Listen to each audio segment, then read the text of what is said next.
Strategies for integration. Objectives. By the end of this lesson, you should be able to determine which strategy to use when solving an integral.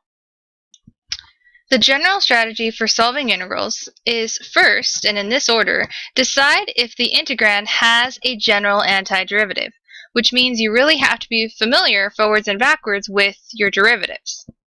If there is no general antiderivative, try to apply some algebra and simplify the integrand, and then we should be able to use general antiderivative rules. If that doesn't work, if there's no algebra we can use, the next step is to try a u substitution, and this may include recognizing when the solution involves a transcendental function. So we're looking for a good u, often on the inside or in the denominator, such that we can see its derivative, or its derivative just off by a number somewhere else in the problem. And if that doesn't work, because we are in basic calculus, we have other strategies. If the integrand is a product, try integration by parts. So that's not necessarily always true, like it always looks like a product, but that's again, we're just trying to define a strategy. And if the integrand is a quotient, we can try partial fraction decomposition. So these are kind of like a last case scenario. We would try u substitution first, try to make that work and manipulate the u. If that doesn't work and we see a product, that's our next strategy, integration by parts. And then if we see a quotient, we've already tried algebra and u sub, then we would try partial fraction decomposition. Reminder, when solving an indefinite integral, what we should be able to do is take the derivative of the answer and get back to the original integrand. So that's a really good strategy for practice on derivatives with the chain rule, and really just being able to go back and forth and really understanding this concept of derivative antiderivative. For the following problems, decide whether the integrand has a general antiderivative, which I'm going to abbreviate as GA. If we need to do some algebra first and then find a general antiderivative, I abbreviate that AGA, or if u substitution or u sub is needed. If u substitution is needed, we're going to find the u. So I put the asterisk. By algebra, what I mean is performing some operations on the variable x, not just pulling out a number or rewriting an exponent. So that's what I consider to be that algebra first. And you'll see what I mean as we go through these problems. So by the end of this, I really want you to try to have a good feel for looking at a problem and going through those steps in order. So we're going to kind of take these in sets of either 2 or 4. So we're going to start with analyzing these first 4 functions. So we'll look at the first one. We start by looking at the integrand, right? So we're looking at x times x squared plus 3. And the first thing we're going to ask ourselves is there a general antiderivative? And the answer to that is no. So I don't have a sum or difference of a bunch of terms. So I have this product, and I don't know something such that when I take its derivative, I get this specific thing out as its answer. So the next question I'm going to ask myself is there any algebra that I can do so that I can just use my general antiderivative rules? And the answer to that is yes. I can distribute in this x variable so that this becomes the integral of x cubed plus 3x dx. And now, since these two things are being added or subtracted, I can apply the power rule to each one. So I would consider this AGA. Now, the important thing isn't really necessarily getting this piece right. The important thing is solving the integral correctly, right? But I'm just trying to give you a way to think about how to go through and solve this. So the next problem is slightly different. So I'm looking at this one. I have x times x squared plus 1 to the 4th.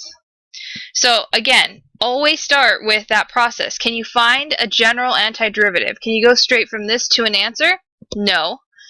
Then the next question is, can I do some algebra? Well, because this exponent of 4 is here, I cannot distribute this x in, right? Order of operations, I have to handle exponents first. So it's like I'd have to multiply x squared plus 1 times itself 4 times first before I multiplied in that x. So that's not really worth it. So instead, on this one, we're going to do a u substitution, right? That's all that's left if I can't do any algebra. And my u is what's on the inside. So most of the time we're looking for that inside piece or that denominator, and this one follows that rule. So we have x squared plus 1, And then what I'm ideally looking for in a good u is that du, which in this case is 2x dx, is that looks a lot like what's left over. So remember, this piece is going to become my u to the fourth, right? That didn't go away. And I need to replace x dx. Well, I got out something close. So x dx is a half du. So now my integral is going to become 1/2 the integral of u to the fourth du. So u substitution is the way to go. Now, does that mean on this problem I couldn't use u substitution? No, it doesn't. I could have done u substitution here, but that was not the most efficient method. So here it would have been easier to distribute as we did with algebra and then do a general antiderivative of each piece with the power rule on each of these. Now looking closely at the next two, they're very similar as well. So I have 2x minus 1 squared and 2x minus 1 to the 7th. Now, on the one on the left, again, I'm going to use AGA. That is the better strategy. The algebra that I'm going to do is 2x minus 1 times 2x minus 1. I only have to do it twice. So that requires me to just distribute out. So 4x squared minus 2x, so minus 4x plus 1. And then now I'm doing the power rule on each piece. So that would be the better strategy here, I would say, as opposed to on this one, it would not be a good idea to use algebra because now you're multiplying this thing out 7 times. So instead, we use u substitution. Du is 2x minus 1, du is 2 dx. I only want a dx, so I'm going to divide both sides by 2. So a half du is dx. So this integral becomes, so this piece gets replaced by u, so u to the 7th, dx, right? Dx gets replaced by a half du, so we stick that half in the front, and now this is what we're integrating, which is nice. I can use the power rule. So this one requires, quote unquote, requires a u sub. So in the sense that, yeah, you could do all this algebra, but nobody really wants to do that, right? So we can see they're just so slightly different, but there's a better strategy to use on these two on the left, which is that algebra first. Let's go ahead and scroll down and look at the next couple problems. Again, we'll look at this group of 4 together here. So I have the integral of x squared plus 9 over x, and here I have the integral of dx over x squared plus 9. And then I have the integral of x over x squared plus 9 dx, and the integral of x over x squared plus 9 squared dx. So if you're overwhelmed by looking at these 4 problems next to each other, I don't blame you. So that's why we're going over a strategy. So let's take a look at this first one, right? One at a time. First question, is there a general antiderivative? Can I go straight from something that looks like x squared plus 9 over x and tell you the derivative of blank equals this thing, this integrand? No, there is no general antiderivative. But the next thing I try is algebra, and that algebra is recognizing that there is only one term on the bottom, so that this is x squared over x plus 9 over x, which is the integral of x plus 9 over x, which now I can do each one separately because they're being added together. So this only works because I'm able to go I'm able to divide when there's only one thing on the bottom. I can split it up. It does not work the other way around, like the one below it. I cannot split this one up. So we'll get to that one. But this one, I can just go to now x squared over 2 plus this one. The 9 comes to the front. This is like 9 times 1 over x, whose antiderivative is ln x plus c. So AGA is the strategy, that algebra first, because there was one term on the bottom that I could split up into a sum or difference of now pieces that I can integrate separately with general antiderivative rules. Now looking at this one, so it's pretty unique. So I have dx over x squared plus 9, and the ideal situation is that you automatically recognize that the answer is a inverse trig function. The answer is going to involve arctangent. Now let's just assume you didn't know that. Let's try to work our way to that process. Now, first things first, is there a general antiderivative? So the answer there is yes, there is. But again, what if we didn't recognize that? Is there any algebra we could do? So this is like 1 over x squared plus 9. No, I cannot split this up. There's one thing on the bottom, two things on the top being added or subtracted. There's nothing I can do to that. Let's say you tried u substitution. So I want to do the wrong strategy. That is wrong. But I want to just get stuck because I want you to see what it's like to get stuck so you stop and don't try to force it. So if you try to let u be the denominator, then du is 2x dx. I don't have any other x's, right? So I would essentially be replacing, I would divide both sides by 2x so that dx is du over 2x, and my integral would become the integral of du over 2x, because again I'm replacing dx with du over 2x over u. That is a whole lot of wrong. I cannot have x's and u's in the same integral. That's not the point of u substitution, which is a change of variable completely. No x's. That's a problem. So this is not the right strategy. So that's when hopefully you go back and rethink, well, what does this look like? What form does it take on? And it takes on the form 1 over x squared plus 3 squared dx, which then hopefully you do realize does have a general antiderivative, arctangent. Now, arctangent's formula is 1 over a arctan of x over a. So this is general antiderivative. Sometimes I say general antiderivative t for transcendental, but ultimately it's just, we go straight to an answer. It's just that you had to recognize it. But if you didn't recognize it, well, you can't do any algebra, and u sub gets you stuck. So that means we had to go back and rack our brain for that formula that we need to have memorized involving arctan. Now these next two, I have x over x squared plus 9, so it's the reciprocal of this one, and x over x squared plus 9 squared. Now both of these problems require u substitution. So there's no general antiderivative if I look at each integrand. And so I am going to try to let u be the denominator, right? That one's usually the one we try first, and it's going to work out because du is 2x dx, and I have an x dx, so it's all going to work out here. And then over here, same thing, u is x squared plus 9 again, not x squared plus 9 squared. So I just want to show you what happens if you do that. If you let u be the whole bottom, the problem with that is the derivative of this requires a chain rule. It's 2x squared plus 9 to the 1 times 2x. And again, you get totally stuck. There's no x squared plus 9 on the top, right? There's just an x on the top.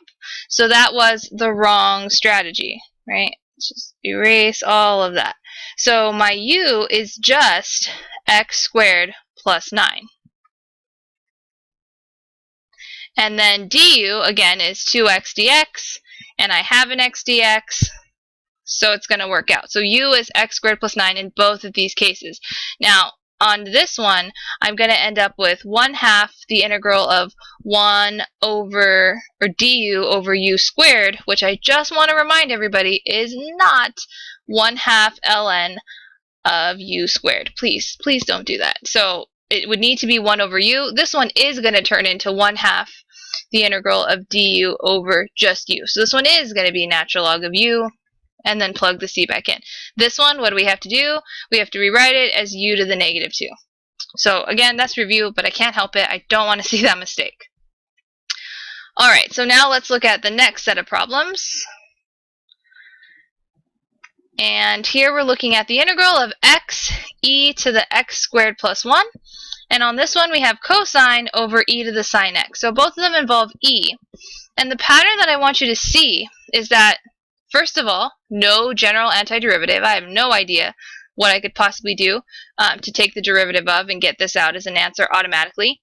And there's no algebra, right? There's not a whole lot of algebra I can do, or in that case, since I have trig functions, there's no little trig manipulation. So I'm stuck with u substitution.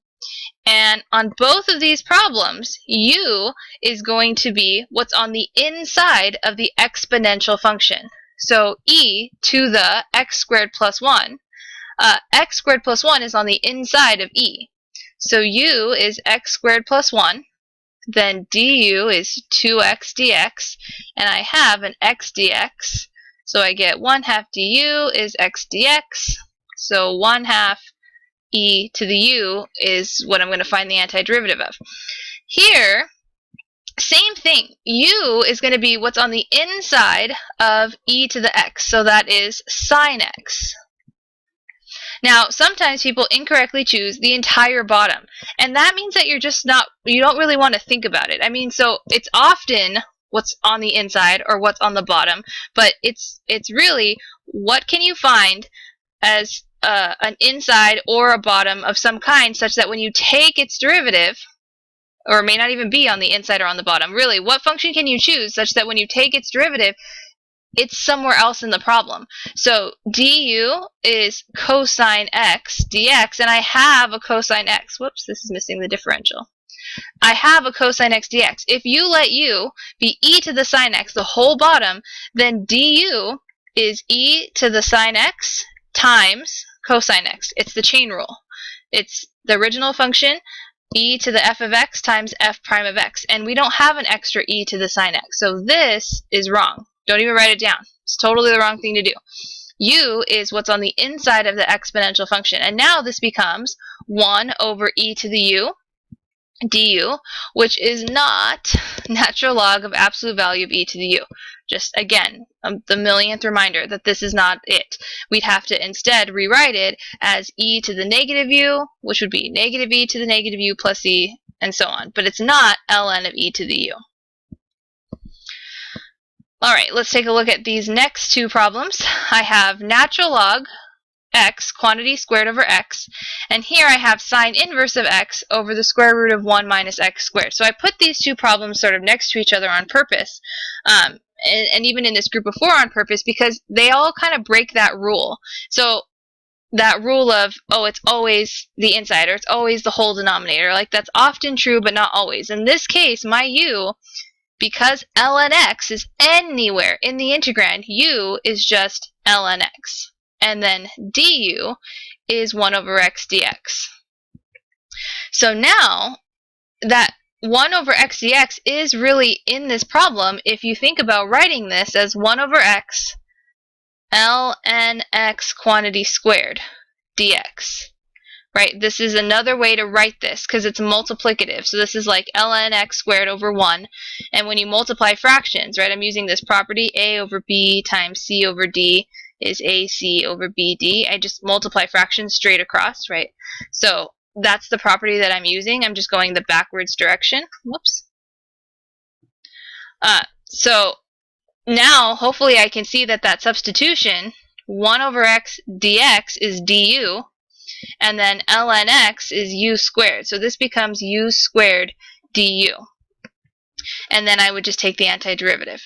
One of the things that I want to mention though is when I show how to split it up like this, you cannot do each one separately. So that's like another huge problem. And why can't I do each one separately? Because they're being multiplied, right? Only if things are being added or subtracted can I do each one separately. So the only reason we split it up like this is to see it better. So that ties into this next one. The u that we're going to choose breaks the mold of being on the inside or even on the bottom, because the u we're going to choose is sine inverse of x, because du is 1 over radical 1 minus x squared dx. And again, if you can't see that's here, that's because we can rewrite it as this, that whole splitting it up as a product, what we just did right over here. I can split it up as a product. Again, I cannot do each one separately, but I'm rewriting it so that I can see that sine inverse of x is u, and 1 over radical 1 minus x squared is du, right? That's this piece. So now I'm just integrating u du. So that, again, comes with practice and knowing your derivatives backwards and forwards. If you would have known right off the bat that the derivative of sine inverse, or arcsine, is 1 over 1 minus x squared, then you could see a little more clearly what you should choose as your u. Now, if you didn't, and you try to let u incorrectly be 1 minus x squared, you're going to get all kinds of stuck. You're going to get negative 2x dx. I don't have a negative 2x dx right? I have sine inverse of x, which is like stuck together, so I can't do anything weird with just this x. That doesn't make any sense. So I would get stuck is the bottom line. All right, let's keep going. Let's look at the next couple problems. So here I have x squared plus the square root. Whoops, I just realized something. I'm sorry about that. I did not even go over the strategy. We wrote it down, but we didn't do it. These are all u sub. Sorry. These were all u substitution. Right, so no general antiderivatives and no algebra that we could perform. Alright, so now looking at these next couple problems, I have x squared plus the square root of x cubed minus 2 over x cubed. Now this one, every single piece is being added or subtracted, so I can take the general antiderivative of each one separately. So the only thing I want to go over about this problem is how to rewrite each piece so that I can apply the power rule. This right here becomes x to the 3 over 2. I don't exactly know what's happening, but a lot of people somehow keep taking this and making it x to the 1/3 when it's not. This is x cubed to the 1/2, right? Square roots, there's like a secret 2 right here, and the square root becomes a power of 1 over 2. So that's where the x to the 3 over 2 comes from. We multiply these together. And then this becomes negative 2. The 2 comes to the front because this is like 2 times 1 over x cubed. And now this is x to the negative 3. So this is 2x to the negative 3. And I'm really taking the time to go over this because they're being missed a lot. I know you know the power rule. If I were to have just given you x to the 3 over 2, you're going to do it correctly. But it's that rewriting the exponent, or even this, somehow the 2 goes to the bottom for some people too, and I'm not sure where that's coming from. So this is how I'd have to rewrite it, and then I'd have to apply the power rule.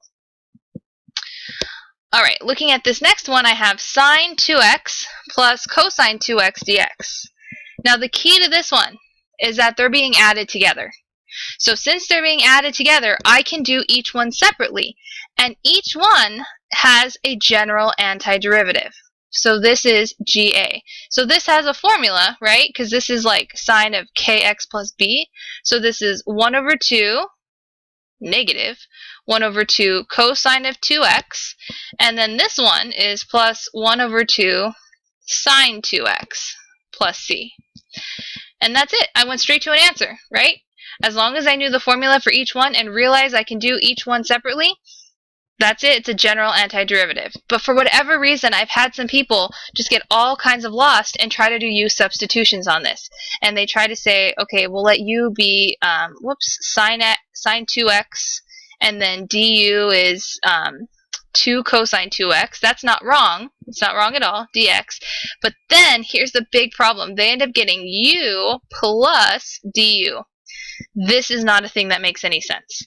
So I cannot have u plus du. This differential cannot be added. This just doesn't really make any sense at all. So the big picture is that when things are being added or subtracted, we do each one separately, just like derivatives. So don't get lost in u substitution and trying to use it for absolutely everything. In fact, we pretty much try to avoid it, right? We try to do general antiderivatives first, and then we try algebra to avoid it. So it's really that last case scenario. On this one, I have x squared minus 1 times x minus 1.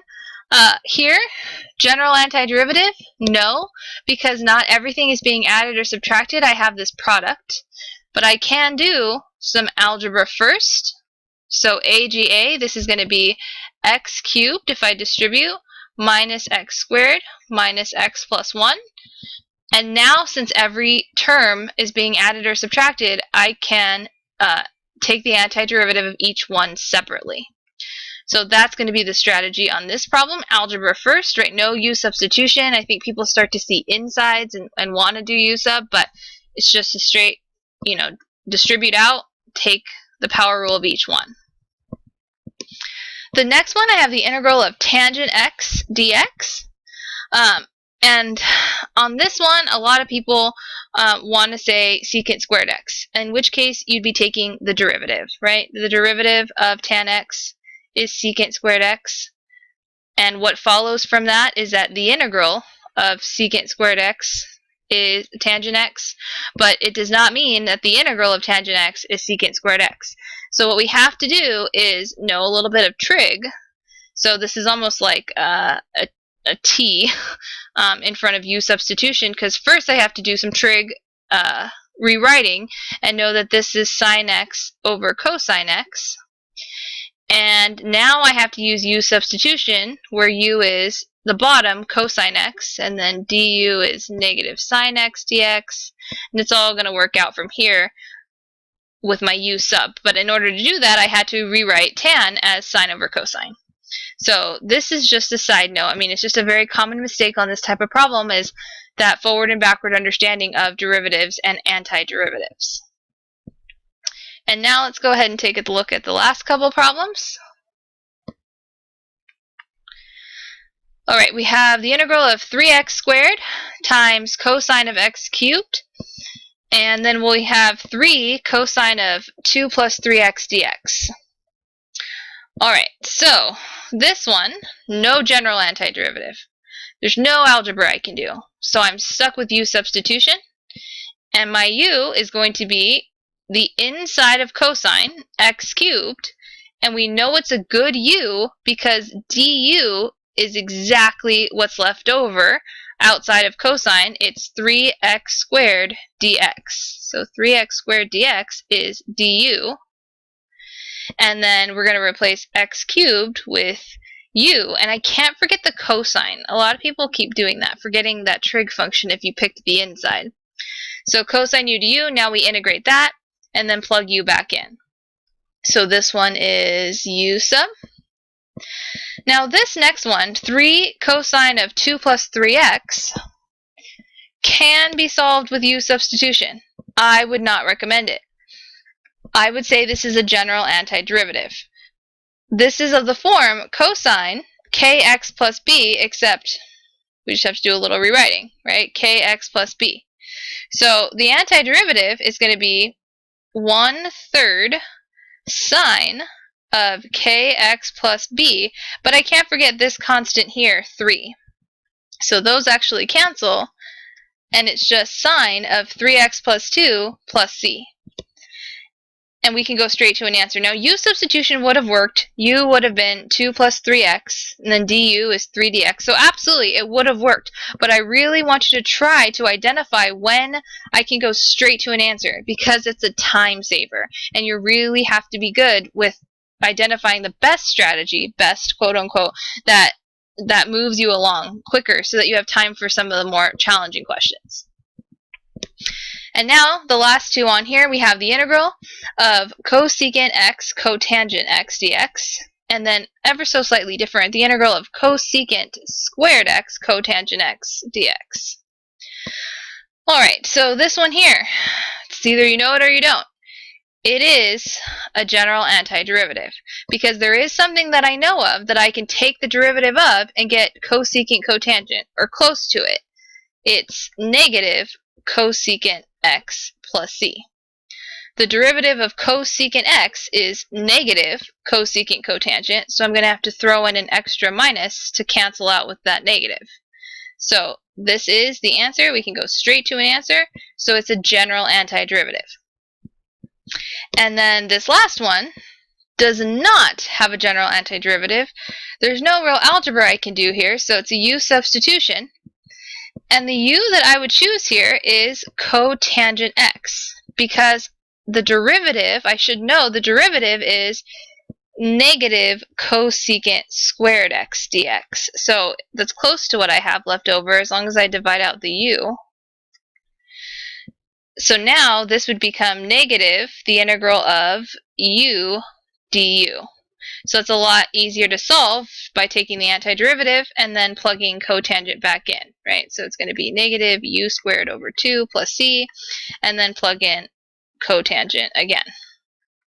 Cotangent x, right? Trig functions make no sense without their variables. So this would be my answer. So this one does require a u substitution. Let's go ahead and take a look at these next couple problems. I have the integral of x sine x dx. I have the integral of x sine of x squared dx, and then I have the integral of natural log of x. Alright, so if I look at this first one, it does not have a general antiderivative. I can't do any algebra, so we try u substitution. I have two options. I can let u be x, but then there's no way to get rid of sine x because the derivative would just be dx. If I let u be sine x, then the derivative is cosine x, and there's no cosine x anywhere, so it's definitely not u substitution.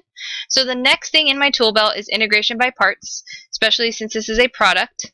So we're going to go ahead and, in this case, let u be x, because its derivative is nicer, right? It becomes just 1. And then we're going to let dv be sine x dx. And then v is negative cosine x dx, right? So I went a little bit above and beyond. I would just want you to write u in dv, since here we're just talking about the strategy, but the bottom line is the strategy is integration by parts. Now, it's oh so slightly close to the next one, which, again, no general antiderivative, no algebra I can use, but this one can be solved with u substitution because u can be x squared, and then the derivative of x squared is 2x.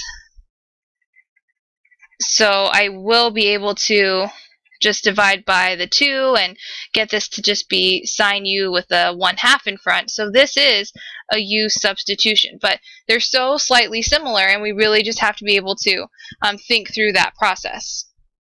If I look at the next one, I have the integral of natural log x dx, and we know there's no antiderivative.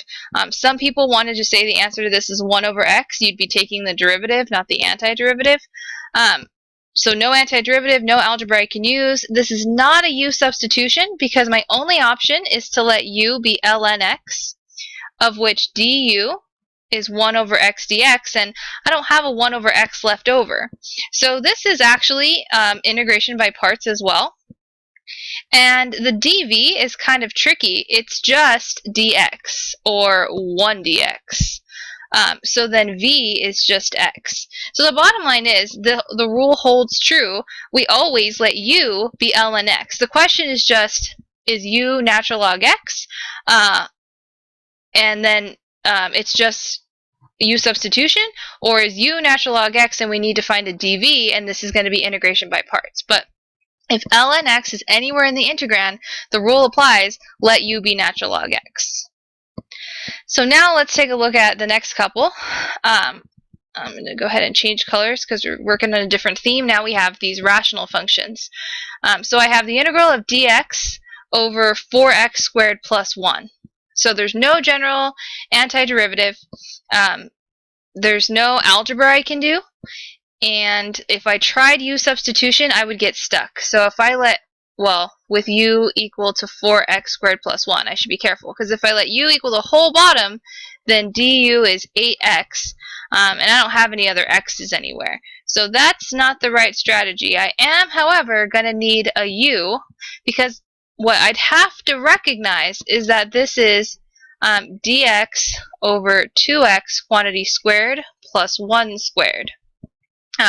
So that my u is now 2x. Now, just to be clear, our other strategies, right, integration by parts, not going to do it. And then if you were thinking partial fraction decomposition, the bottom of this doesn't factor, right? This is not a difference of squares, it's a sum of squares, and there's no formula for that. So since the bottom doesn't factor, I can't do a partial fraction decomposition. So I'd have to recognize this u substitution. So du is 2 dx, and then the integral would become, this is 1/2 du dx, and the integral would become, let's see, du with a 1/2 in front, the integral of u squared plus 1 squared, which is going to be an arctangent, right? So 1/2, then 1 over a, which is just 1, arctan of u over a. So 1/2 arctan of u, which was 2x over 1, plus c. So this was a u substitution. I can put a little t for it involves a transcendental solution. But it was a u substitution. It was not anything I could do with algebra, and it was not a partial fraction decomposition because the bottom cannot be factored. So if I look at the next one, this is just arctangent, right? So no, nothing other than recognizing that this is 1 over x squared plus 1 dx. And that is exactly just arctangent x, right? Or tan inverse of x plus c.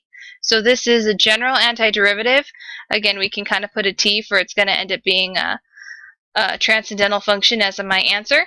But again, how do I know this isn't partial fractions? Because this is not factorable, right? So if this was a -1, which takes us to the next problem, it's a different story.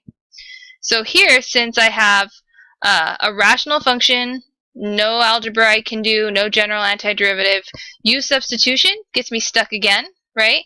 If I let u be x squared minus 1, du is 2x. I don't have a 2x dx.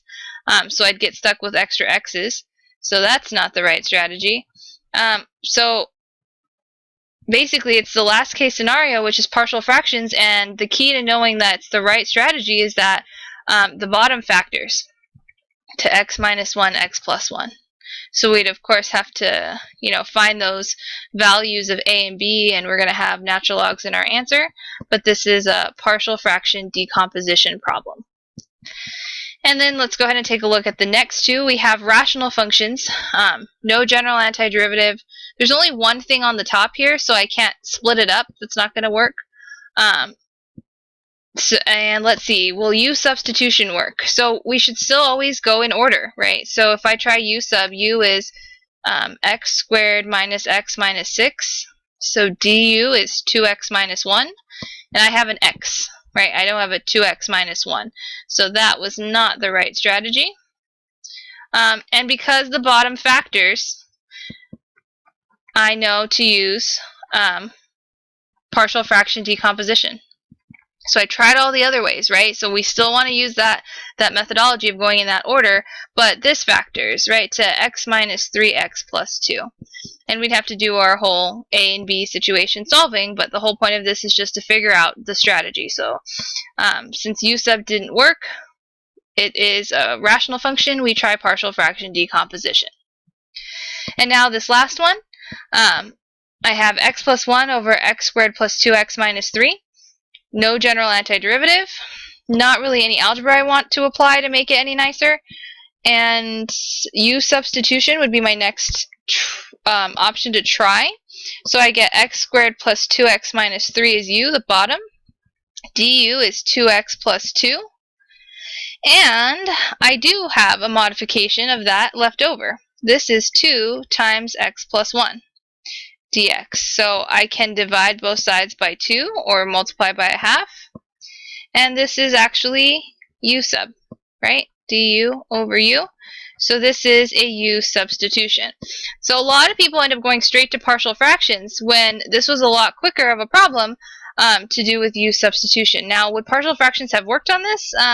Well, is the bottom factorable? Let's see. So it's x plus 3x minus 1. Yeah, that'll work. So yeah, x plus 3, x minus 1. And we would end up ultimately with the same answer. It might not be the same multiple choice answer without probably applying some properties of natural log. This is probably the better strategy to use. But the other thing is, if the bottom does not factor, you probably want to try u sub, right? Because that's the bottom line, is the bottom has to be factorable. It cannot be prime. So these examples up here, 4x squared plus 1, x squared plus 1, the sum of squares are prime, so you can't even factor them, so it's not even an option. On this one, it was an option, but I would say not the best one.